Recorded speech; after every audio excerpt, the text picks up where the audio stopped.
we've got to understand that WiMAX is a worldwide interoperability standard. Yeah?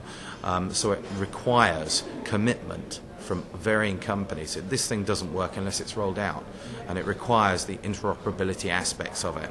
We now have these commitments, so we have the WATIN, we have various announcements that have come out committing to huge numbers of broadband connectivity. This is what's really impacted the market and really made it quite a viable proposition. The demand for broadband in the industry is certainly outstripping the delivery of broadband. So we have to focus on a cost-effective way of being able to deliver to that. We know that there's an opportunity there. We know we've just now got to focus on the most appropriate methodology to deliver it. Motorola are pretty firm in understanding this environment. We've done quite a lot of research through it, and we've developed our products to the Moto Y4 portfolio to complement that. It's not just WiMAX, it's an appropriate use of all sorts of radio technology.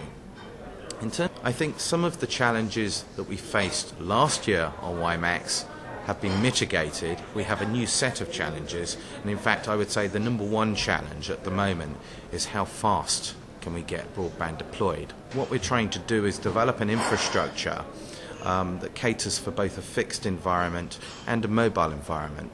So if we take the fixed environment, we'll be looking at backhaul type connectivity maybe. We'll be looking at outdoor CPE type delivery, where we've had success with our canopy type of deployment that way. And then of course going back into what we would think about with mobility, anything from a laptop down to a voice handset. A lot of people are looking at the business model and the metrics around this, and all of this market is driven by very much a voice proposition as well. So in terms of which ones are important, I would say there's very much a focus on handset because everyone would like a voice over IP mobile environment. However, we cannot forget that this was all focused around broadband connectivity, and this is where Intel's aspirations, for example, with their Centrino platform and the integration of embedded devices in the laptop market, are really going to start seeing a major impact in the way that we live and work, and maybe will set a precedent in terms of the way these, the devices are used and which ones potentially become important first. If you look at the way just in 2006 some of the devices that have come onto the market generically that have content, they all have a broadband theme. So anything from your Sony PS2 to your iPod, they all have a reliance upon broadband connectivity in one way or another. Your PSP has Wi-Fi. That's for your online gaming. Your iPod, you connect to your computer to get the content. They all have a broadband theme. And I think this is what is going to set the industry. It's all about content and services.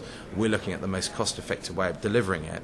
It's not just WiMAX. It'll include technologies like Wi-Fi mesh, broadband over power line, our canopy, very successful canopy product, and they will all be utilized in different ways for different deployments. Do we see WiMAX as competitive or complementary to existing fixed services? It's both. It's obviously competitive to a DSL arena. There are various growing criticisms of DSL. One, speed of deployment, two, last mile. Now, if we took the last mile, it would be a complementary service because now the DSL providers could offer access utilizing WiMAX as the extended reach, if you will. That would be a complementary nature. However, if I was a new startup and I'm looking to compete with a DSL provider in an urban community, I guess the advantage that I could offer is WiMAX is very focused, and certainly Motorola's development of 16E, it's very much around the portable, nomadic and mobile environment. I now have mobile, potentially my broadband on the move. It's not fixed in my home. So as I'm speaking to you, Mike, I'm paying for a DSL connection that I'm not using. I'm in another country and I subscribe to a Wi-Fi connection, so I'm paying multiple times for my broadband connection. I'd love the ability to be able to pay once and take it with me.